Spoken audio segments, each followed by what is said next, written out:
अस्सलाम वालेकुम। ये कहानी दरअसल मेरे अब्बू के दोस्त की आप बीती है, जो उन्होंने अपनी ज़बानी मुझे सुनाई, जिसको सुनकर मैं ये सोचने पर मजबूर हो गई कि वाकई रिश्ते खून के नहीं एहसास के होते हैं, और एहसास कभी कह कर नहीं करवाया जा सकता। चलें अब हम उनकी ज़बानी उनकी कहानी सुनते हैं। मेरी पूरी ज़िंदगी की रोशनी की एक किरण की आरज़ू के लिए मुसलसल जद्दोजहद की गम्मास है, जिसने कई कहानियों को जन्म दिया। मैं अपने बहन भाइयों में सबसे छोटा था। बचपन में एक बहन और सबसे बड़े भाई ने तो बहन भाई का प्यार दिया, लेकिन मंझले भाई, जो कि मुझसे 15 साल बड़े थे, अक्सर मुझे तकलीफ़ देते रहे, और भाभी के कहने पर बाज़ दफ़ा तो हाथ उठाने से भी गुरेज ना किया। मेरे लिए बचपन गुजारना बहुत अज़ियतनाक हो गया। मंझले भाई बाज़ार जाते तो अशिया उठाने के लिए मैं साथ होता, लेकिन रास्ते में जब वो कोई खाने पीने की चीज़ लेते तो सारी खुद ही खा पी जाते और मैं मुंह तकता रह जाता। अल्लाह ने मेरी ज़ात में सब्र इस कदर भर दिया था कि मैं कभी उफ तक नहीं करता। ये भाई जो कि तिजारती और व्यापारी ज़हन रखते थे, इसलिए हर चीज़ को पैसे ही के तराजू में तोलते। वो मुझे पढ़ाई से हटाकर कारोबार में डालना चाहते थे, लेकिन अल्लाह ने मुझे खुदी का वो अनमोल अतिया दिया कि मैं सारी दौलत के एवज़ भी उसे खोना नहीं चाहता था, और ख़ुद को सिर्फ़ इल्म की रोशनी से मुनव्वर रखना चाहता था।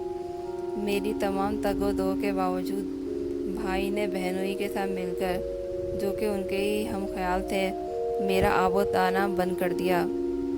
आबो दाना बंद करने के बाद मैट्रिक की पढ़ाई बंद करा दी, और वालिद का खर्च भी, जो कि सारा जमा पूंजी भाइयों को देकर हाथ कटवा चुके थे, कम कर दिया, ताकि वो हुसूल इल्म में मेरी मदद न कर सके। बहरहाल जैसे तैसे मैं अपनी इधर उधर की अशिया फ़रोख्त करके एफ़ए करने में कामयाब हो गया। मंजिल अभी दूर थी। बीए के लिए मुझे खर्चात की ज़रूरत थी।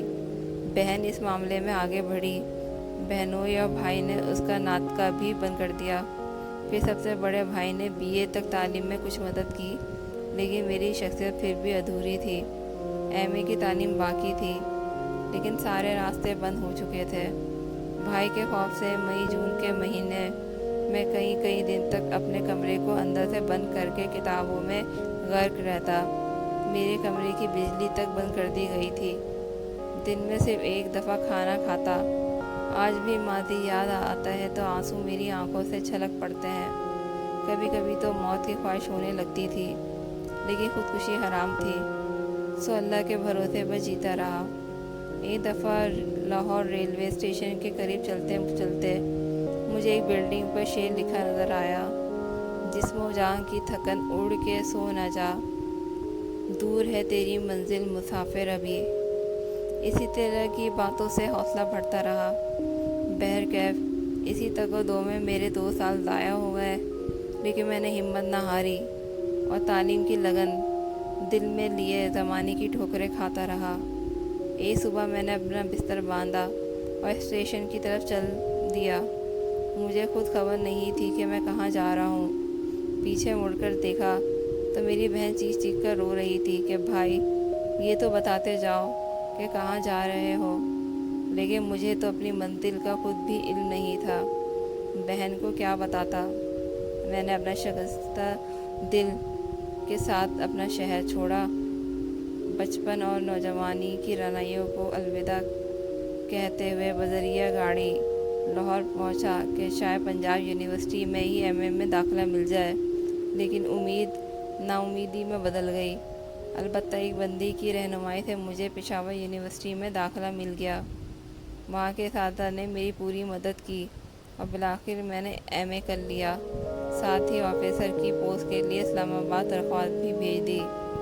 इसी दौरान मेरी बहनोई का वफात हो गई और बहन अकेली रह गई।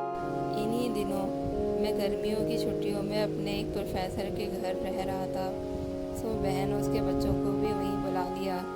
تاکہ اپنے اس دکھ کی سکھ کی ساتھی کو کم از کم اپنے ساتھ تو رکھ سکوں۔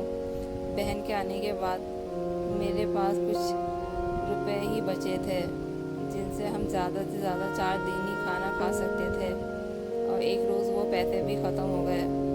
لیکن غیرت کا تقاضا یہی تھا کہ بہن کو نہ بتاؤں۔ اس روز میں نے پروردگار سے گڑ گڑا کر دعا کی، اے میرے مالک، کیا میں تیرا بندہ نہیں ہوں؟